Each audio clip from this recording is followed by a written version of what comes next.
Hey guys, I am excited to be doing something different than what we've done in the past. As I've said in the past, if you do 8 years or 10 years, and in Tim's case, sometimes things can get a little bit stale with the same old, same old. So I thought, you know what, it would be fun to do some collaborations with some of our favorite podcasters. Keep it as a mutual thing as possible. And our first guest today is going to be Tim Dennis from Darkness Radio. What's going on, Tim?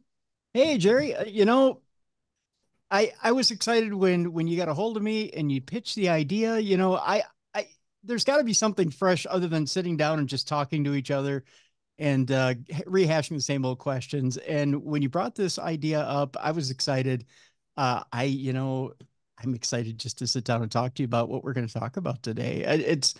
It's kind of a fresh idea, and talking about what's going on in our different states and the different haunted locations is just, to me, something that just kind of sparks my interest. And I think, other than you and I just talking about ourselves, I think it's a great idea. So I Well, and I'm going to tell you right off the bat, I cheated because I said, I said, hey Tim, why don't you do a story from Minnesota where you're from, and we'll do like one from Kentucky.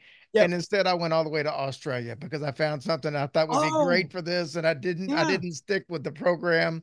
No, But that's fine. for those of you listening out there, of course, Tim, obviously, he's from Darkness Radio. They've been around forever, and we are Jerry and Tracy from Hillbilly Horror Stories. So if you're listening on Tim's feed and don't know who we are, that's who we are. Are we ready to get this thing started, Tim? Can't imagine nobody knows who you are, Jerry. Come on. Or Tracy. Come on. I Well, mean, thank let's Well, you. figure it out. I would like to think that's the case, but listener numbers tell me there's a lot of people in the world who don't know who we are, and my Oh, dad would be really quick to point that out. oh, come on.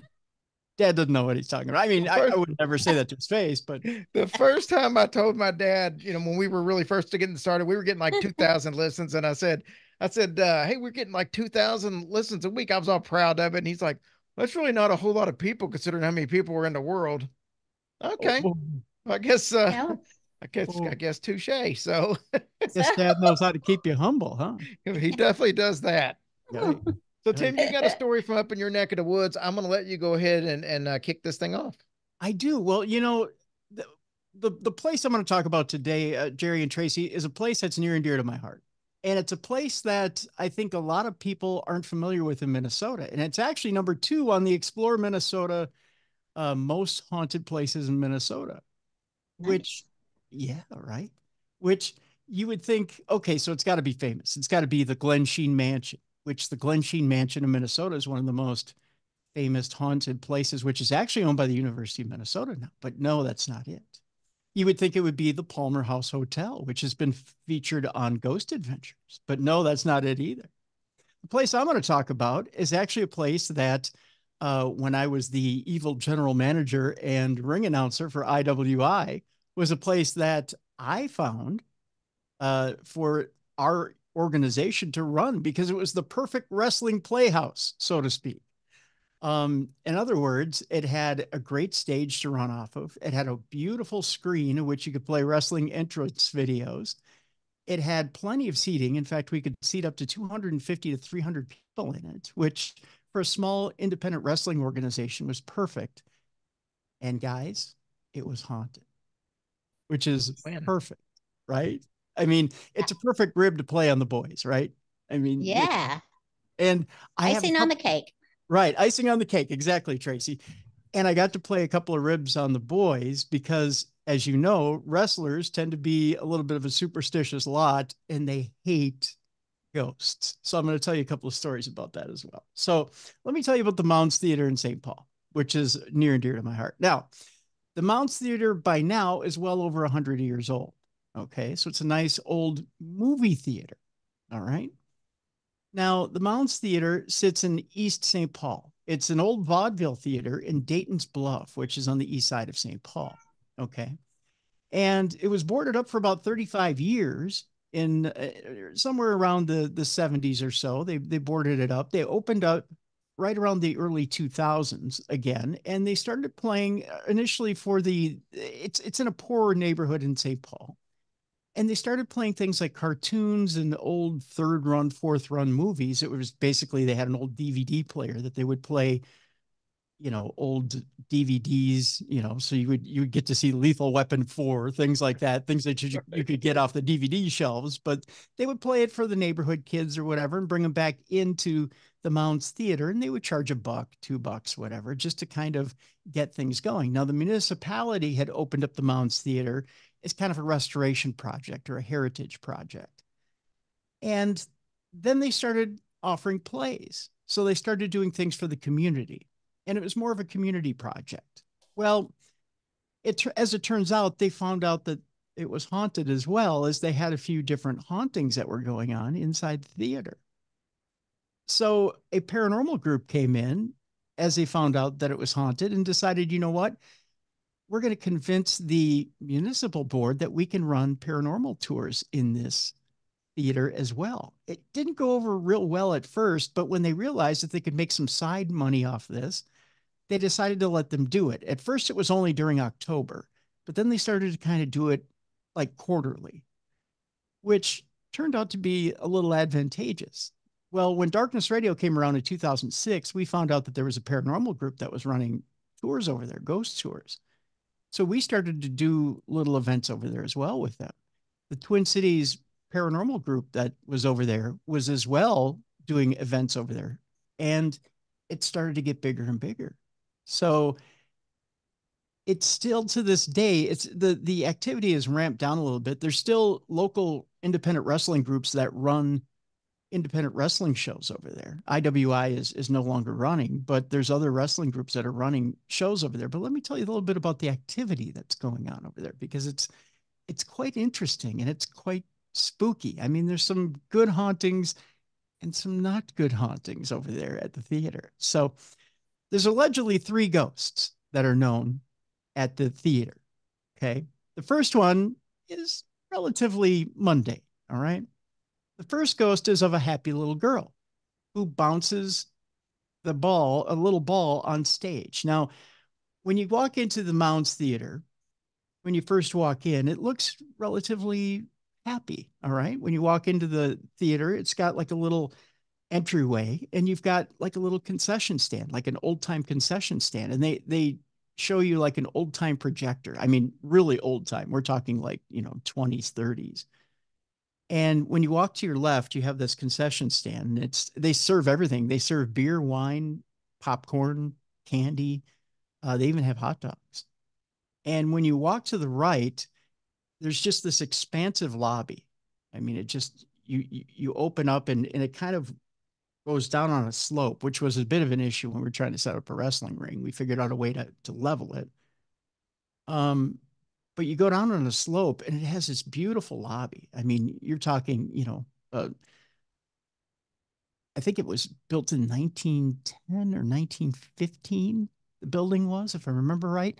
But on the wall, they have this giant navy curtain on the right hand side, and the building is probably a good 100 feet tall. So I mean, we're talking giant theater, but one screen, right? So you see the screen in front of you, this giant screen in front of you.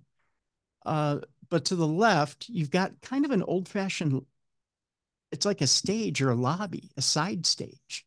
And it almost looks like it's perfect. We used to set up wrestlers with their merchandise on that left-hand side. Keep that in mind, because that left-hand stage comes in handy later on in our tale. Because we did have concessions over there, and there's something haunted that's over there. All right. Now, the stage is in front of you. There's a stage, and then there's a screen. Okay. So the stage is where they would perform plays, and that stage is where that little girl is. Now, if all is quiet, when people first come in, when they first file in, you can imagine this. If you sit and you're quiet enough, sometimes you can hear that little ball bounce. And I would have people come in for IWI who would say, "Do you hear a ball bounce?" And I would say, "No, I don't hear a thing." Right.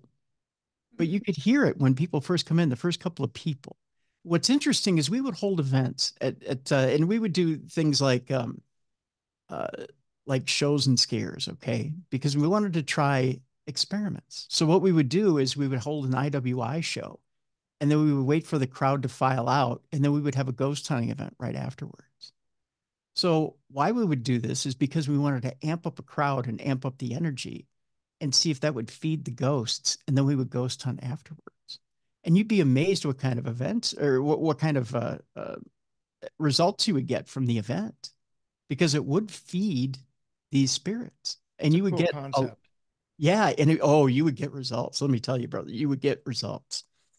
So one of the results you would get, and one of the first things we would do is we would sit in a circle on the stage because we would try to get the little girl first because she would tend to be the shyest of the three of them. Okay, so that would be the first ghost is this little girl that's on the stage that bounces this ball. The second one is an usher that goes up and down the aisles in search of his lost love. Now, this usher is a little particular in that he doesn't like people throwing trash on the floor. Now, keep in mind, we have a wrestling crowd. Okay. So people tend to be a little messy. He also is very particular about certain things. Okay. So he's a little tidy and he's a little, forgive the term, he's a little OCD. Okay. I have an interesting tale about this usher. So there were different things. We had to keep in mind we have the concessions at the top of the building, okay, but then we were allowed to bring in our own concessions. So uh, we brought in pizza by the slice that was supplied by a local pizza restaurant, and they gave us a warmer to use. So keep in mind we had that little stage off to the side, that little staging area, and they had a power supply off to the left. Now we had asked them, is there any issues with any fuses on the side? Is there anything that will trip or anything if we plug in an extension? They said, no, there's no issues with the building. All the fuses are up to date. There's nothing. We said, okay. So we plugged in an extension cord. We sold hot dogs and pizza. So we had one crock pot that had hot dogs in it, and we had the warmer. Well, the person who was manning the pizza and the hot dogs still had some hot dogs left. The pizza was all sold out. It sold very quickly. Very good pizza. Um, Sold out very quickly, and she turned off the pizza warmer. And I got up at intermission and I said, unfortunately, folks, the pizza is sold out, but we still have a few hot dogs left. If you want any hot dogs, we've got probably just a few left. They're right over there. They're on sale right now for only $1. And all of a sudden, the light came back on the warmer. And I looked over and I went, like, is there any more? And the person operating the pizza warmer went, it turned on by itself. Oh my gosh. Nobody Right. likes cold pizza, right? Right. So I was like, so I got down after I had made the announcement that I'm sorry, we only have hot dogs available, blah, blah, blah. I got down, I went over to the staging area and I went, what's going on? And she goes, I don't know. As you were talking, the dial turned by itself and turned back on. My Almost gosh. like, no, no, no, let's, you got to have more pizza. It was weird. Well, It apparently was the spirit wasn't in bizarre. control of that, or you would have had more pizza. That's right. No, the spirit wanted more pizza, evidently. I don't know. Evidently the pizza was really good, or it liked the smell of pizza, one or the other. So, and that had to have been that usher that was going up and down you know, up and down the aisle. The other thing is this usher liked to play jokes on the boys when they were setting up the ring. So one of the boys was particularly spooked at the fact that there was ghosts in this building. Okay. I won't say the name of the wrestler, but he didn't like the fact that it was haunted. But keep in mind, we got the building at the time for nothing. Okay. They wanted to draw in business into the building. So I said to him, hey, you know what, brother, we're getting the building for nothing. I mean, and he's setting up the ring and he's like, I don't like it. I don't like it. To me, it's creepy. I didn't get a bad feeling from the building, to be honest with you. I really didn't. The only time I got a bad feeling was in the basement. We'll talk about that spirit here in a minute. So he's bringing in the two by or not two by fours, but the timbers that go on the ring. So you've got on a ring, you've got the steel frame, and then you've got the timbers, and then you've got the foam, and then you've got the canvas, right? So he's bringing in the timbers that go on the steel frame. Well, it's he and another guy that are bringing in the timbers. And as he's bringing in the timbers, he keeps feeling this tapping on his shoulder. And he turns around and there's nobody there. And he's like, who keeps tapping me on the shoulder? He's getting mad. But he keeps feeling this tapping on his shoulder and there's nobody there. And he Oh my. turning around and he's like, I don't want to say it on the show, but he's like, who keeps tapping me on the shoulder?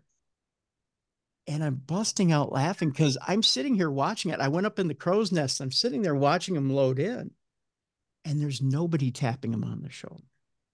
Every time he feels a tap, there's nobody behind him. So I know for a fact it was that usher. He was having fun with him. So Tim, just behind the scenes stuff on these smaller wrestling circuits like that, are the wrestlers the ones who set up the stage and stuff? I mean, not the stage, but the ring. Yeah, and it tends to be the lower card wrestlers. So it's not the main event wrestlers or even the mid card wrestlers. It's the guys who open up the show. Okay, interesting. Ah. I never really thought about it until just then. I just think you just go there and the ring's just there, but somebody has to put it together. Yep. The rim fairy. Yeah, somebody has to set it up. So it's either them or security, one or the other. But it's mainly the guys who are just starting out who need to kind of make their bones, so to speak. So it's generally those guys who are setting up the ring. How long of a process is that to put together a ring? Well, if the show is at 7 o'clock, a lot of times you're getting there at 2, 3, 4 in the afternoon, because those guys will then set up the ring, and then it's kind of behind the scenes, but they're setting up the ring and then they're going through whatever their matches are, and then Gotcha. we have a meeting to go over what's going on in the show. So, okay, cool. Now that I've hijacked the show, you can continue on. no, that's okay. That's okay. It's kind of an interesting process. So yeah. So yeah, and then probably around an hour before the show, half hour before the show, everybody kind of goes to the back. So but you give guys enough time to kind of work out their matches and stuff like that. So, yeah. That is interesting. Yeah, it is very much so. Very much so. So that's the usher. The usher will kind of go up and down the aisles too. And I've also heard people say that are sitting in the seats in an IWI show, if someone's unruly, or even if a child is unruly, they'll feel a tap, like they're being told to leave. Oh my gosh. Yeah.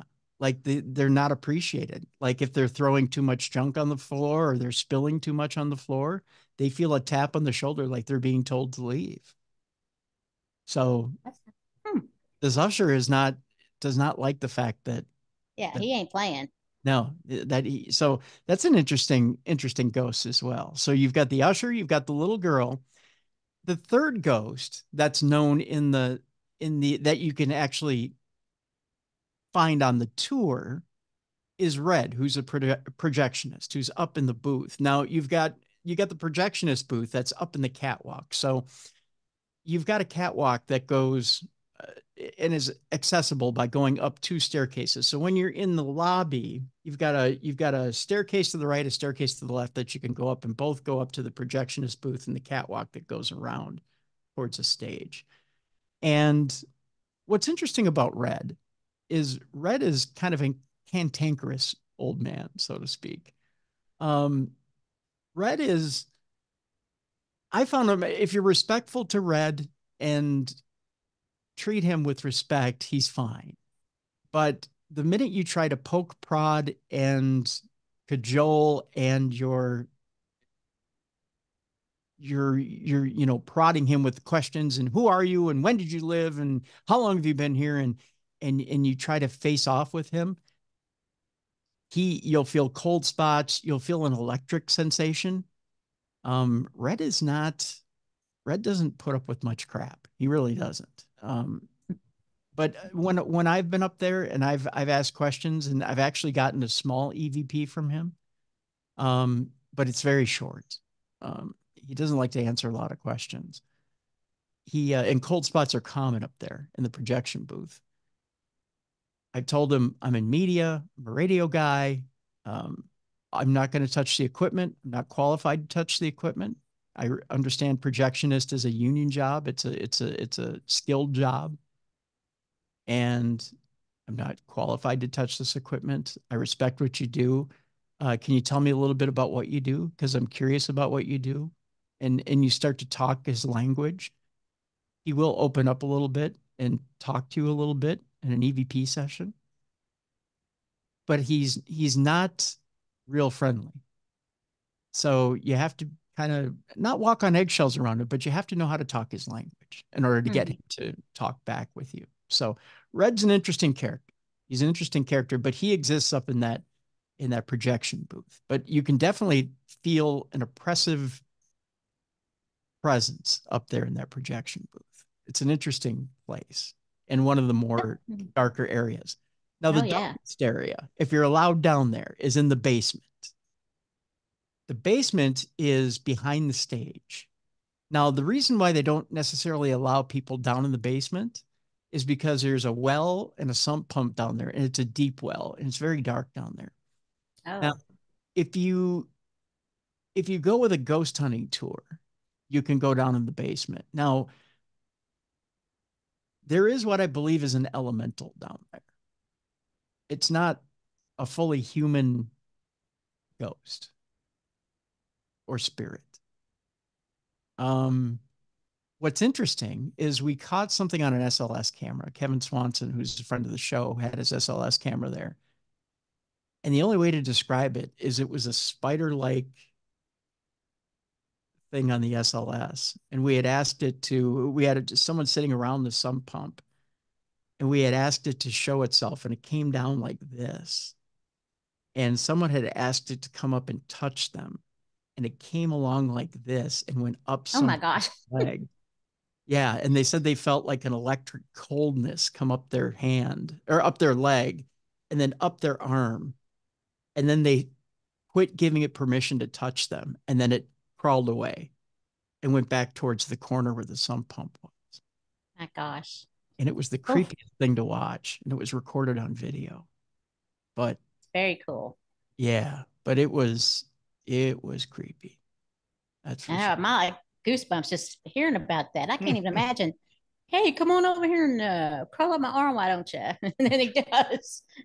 Well, they didn't know it was crawling. We didn't tell the person what it was at the time. They just said, if there's a spirit here, you can come up and touch my arm. So they thought it was a human spirit. But this thing came down like a spider, and then it crawled up, right? So as we're watching it, we're trying not to give away. I mean, we've got a poker face on, right? And we're just watching the SLS and watching it crawl up like this, then go up the leg. And they said, oh, my leg is getting cold and it feels tingly and it almost feels like electricity, right? And it's going up the leg and then goes up the leg and kind of goes up the leg here and then kind of goes up the side of the body and up to the arm, right? And then it's like, oh, it's on my arm, it's on my hand. And it's touching my hand, it's on my hand, but my arm is ice cold and it feels electric. I don't like this feeling. It feels like it's going numb. Oh my goodness. And they're like, get off me. You don't have my permission to touch me anymore. And they were freaking out.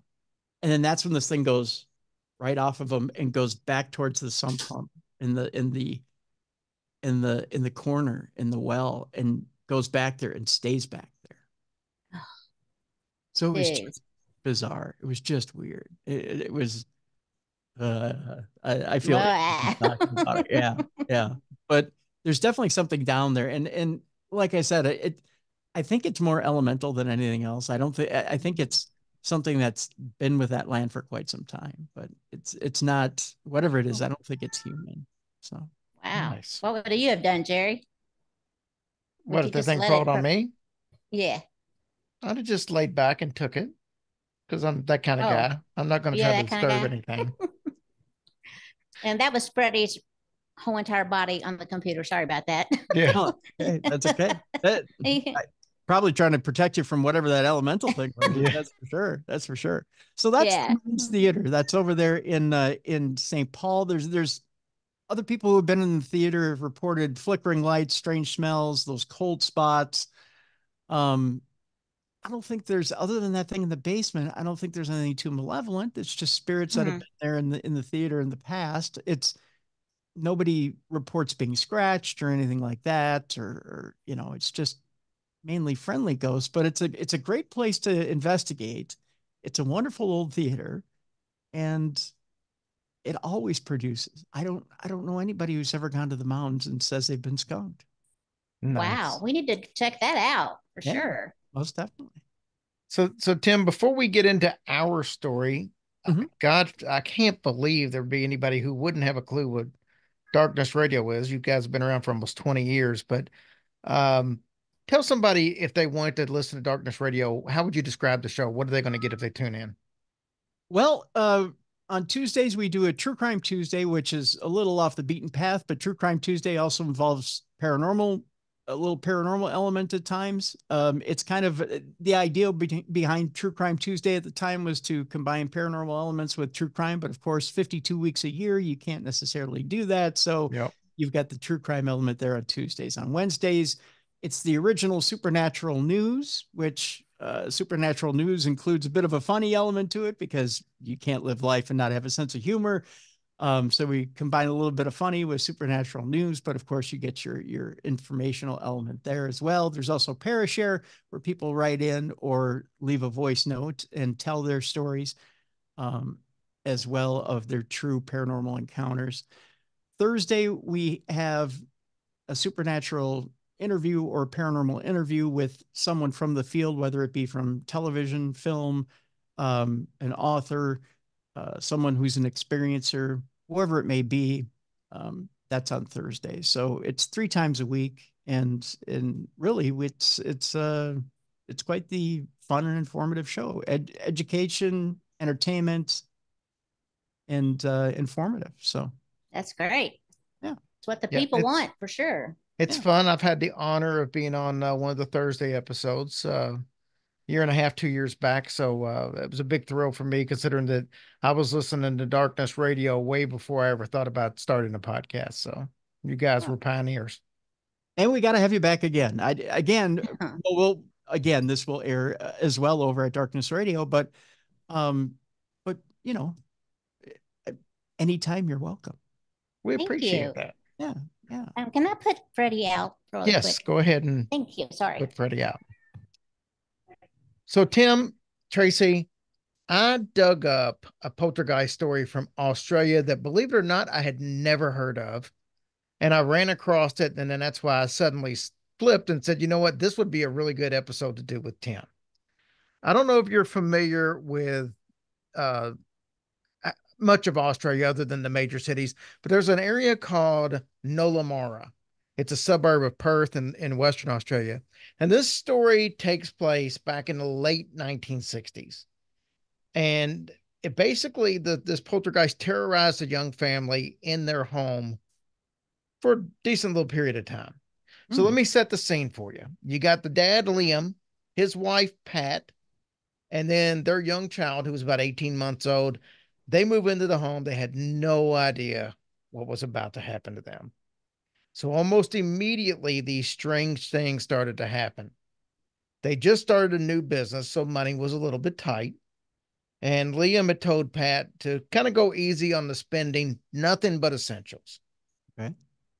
Shortly after having this talk, an envelope appeared in their mailbox. In the envelope was a $10 bill, Australian note, but it was a $10 bill. Mhm. I looked it up. That would have been the equivalent of about $150 today. Mm, So no small Hey, amount to get a $10 bill back in 1960 in Australia. right.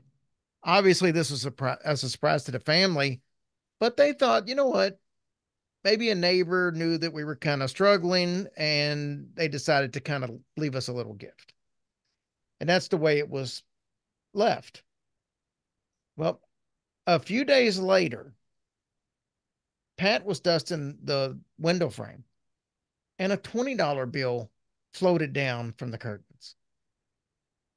All right.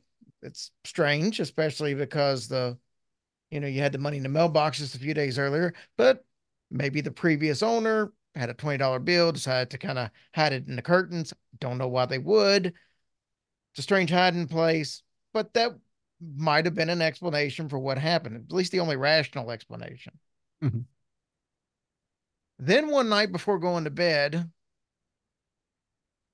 Pat and Liam walk into the bedroom, and across the top of the bedspread are five brand new, crisp $10 bills just laying across the bed. So you start adding all this up. This is like $1,200 in today's money that just over a couple of period of days just starts showing up to this family. Wow. Okay, but how are they getting in the house and leaving it in the curtains in the bed? That's But what I that's want not to the know. question. The question is, how do we get one of those ghosts? That's Well, yeah, right. that's true. Yeah. I was, I was gonna say that, but I didn't want to sound greedy. Well, it turns out the family felt like, something doesn't seem right with this.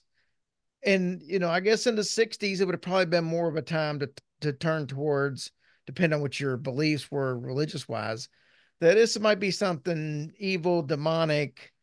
You're probably not going to look at it like a guardian angel in the 60s. Everything had a little more of a negative connotation, I think, back then when it came to situations like this. So they couldn't be happy about it. They thought the money's coming from a bad place. They decided to put it in a jar and they placed it in their cupboard. The next day, they look in the cupboard. The jar's still there, but the money's gone. Ooh. That's what you Things get for would, being ungrateful, yeah, things, right? yeah, you either use it or lose it. Things would start to escalate from that point on. The home had an outhouse, as a lot of homes did in the 60s. Pat was out there using the outhouse, doing her business.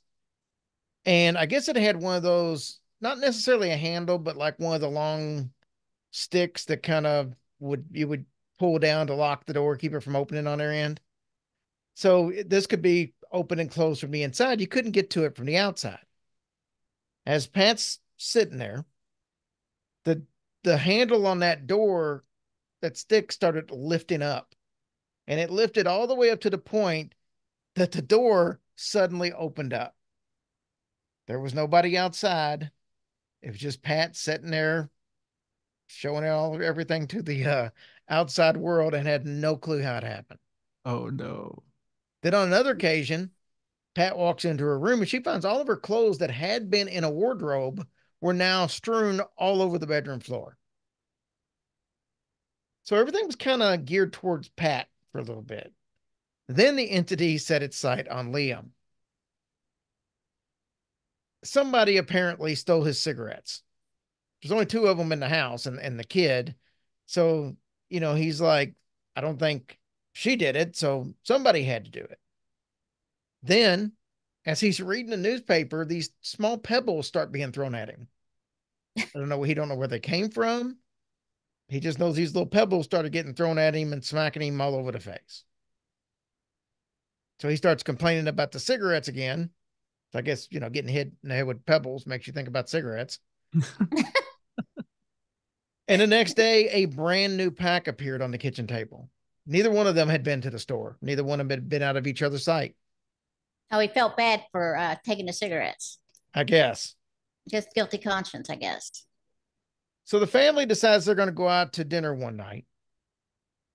They arrive back home and they find a stick of incense burning on the windowsill. They didn't use incense. So they had no clue how it got there. And they wouldn't have put it on the windowsill anyway, they said.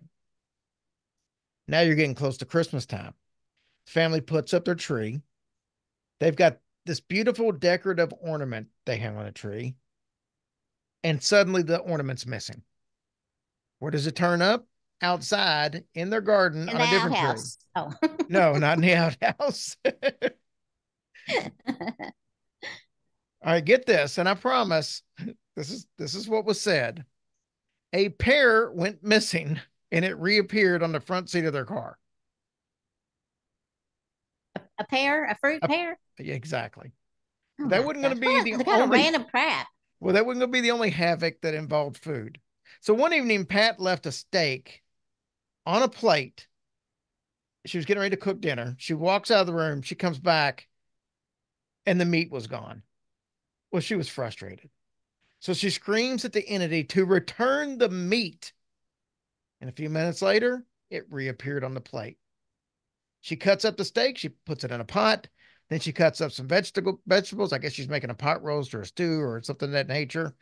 She places it on the stove, and almost immediately the pot flew off the stove and crashed on the floor.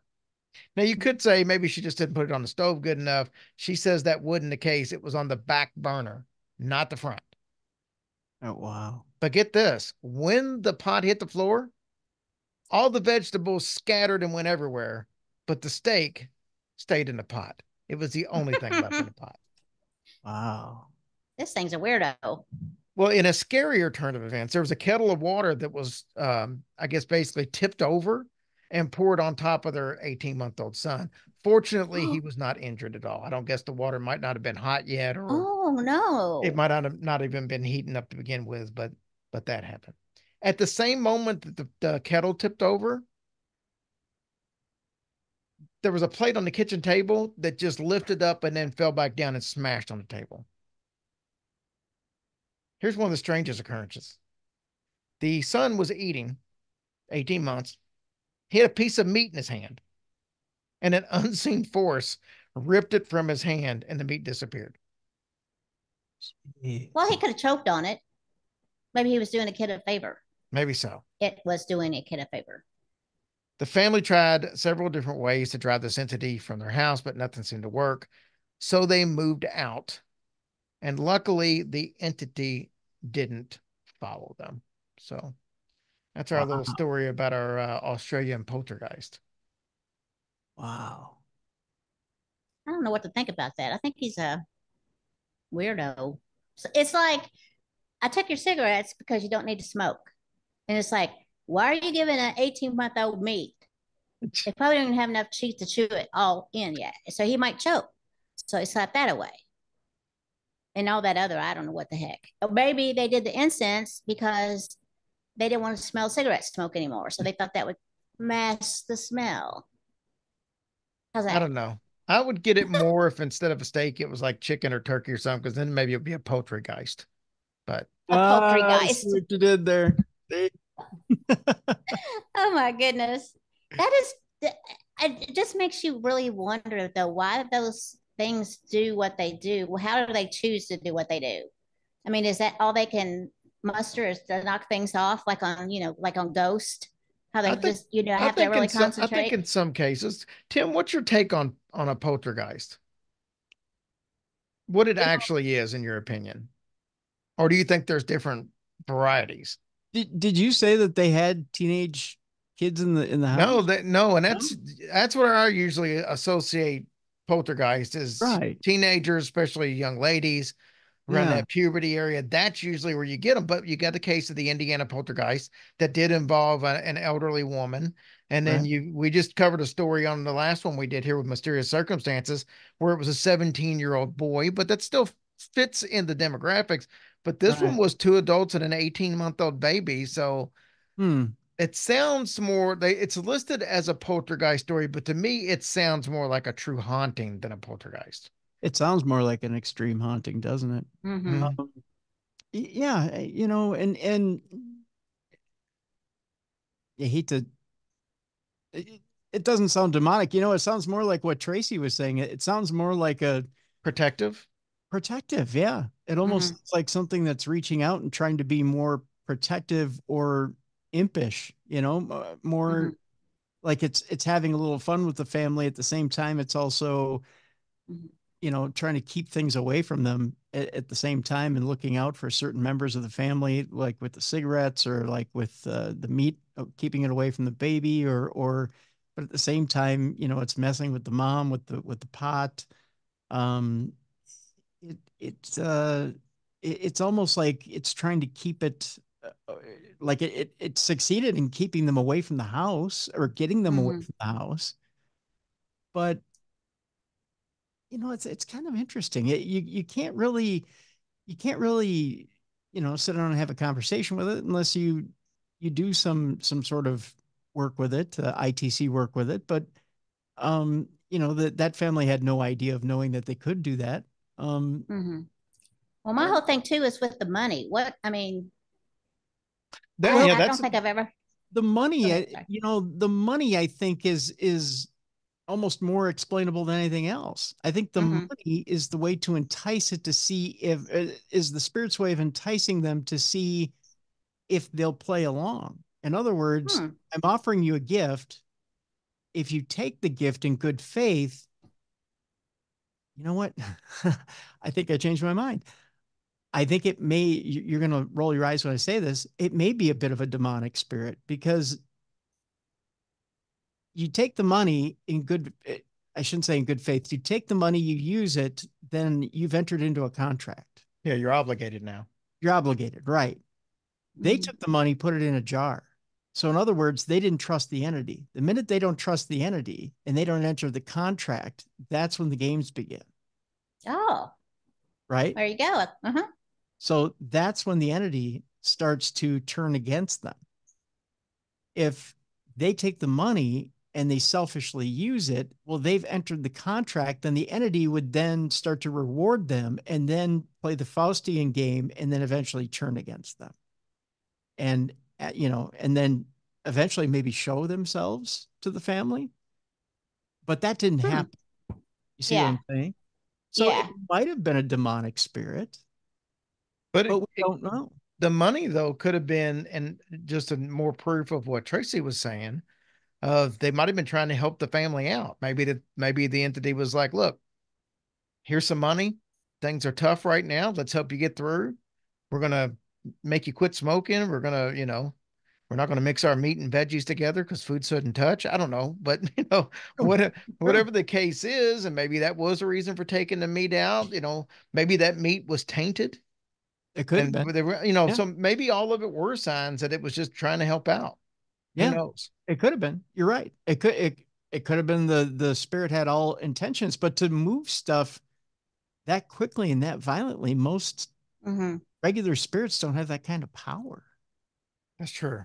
You know, I mean, to make that kind of money materialize that quickly, most regular spirits, I don't think can do that. I mean, there's such a thing as pennies from heaven, but that kind of money, Yeah. I mean, Yeah. Yeah. that's Fort Knox stuff, you know. Yeah. But where do they get the money? Is my question. I mean, how do you just come up with money? I guess. Well, I I mean, mean, how do you? it's not the first time that money's materialized. I mean, the past week in my house, I've had pennies showing up everywhere. So someone's putting pennies from somewhere, somehow. I mean, we Well, have penny Wow. sheriffs here, but not I'm finding it out on the sidewalk, like just random pennies. not to beat a dead horse, but I am welcome to that spirit spending some time at this house. We'll try to. I'll send them over. And I don't Um, cook, so we don't have to worry about any dishes getting broke. So but you don't cook. that's what I said. I don't cook. Oh, I Well, started you to do. say, So yeah. you do, but Tracy set a new record by setting the neighbor's smoke alarm off. So we don't let her cook much anymore. oh yeah. Tim, it's been an absolute blast, man. This was fun. It's my pleasure. It's my pleasure. I had a great time as well. He is Tim Dennis from Darkness Radio. Go listen. We're Tracy and Jerry from Hillbilly Horror Stories. You can find both of our podcasts anywhere you listen to podcasts. Tim, you got a YouTube page? I do, yes. The original Darkness Radio is the way you look it up. That's one way of finding it. You can also connect to it by going to darknessradioshow.com. There's a page Nice. there that connects to the YouTube page. All right. And you can Very find all of our cool. social media under Hillbilly Horror Stories. Just Google it. Mm-hmm. It's easy to find these days. So, all right. Tim, thanks for coming on, buddy. We'll talk to you soon. Thank you both. Bye, Tim. Thank you. Bye bye.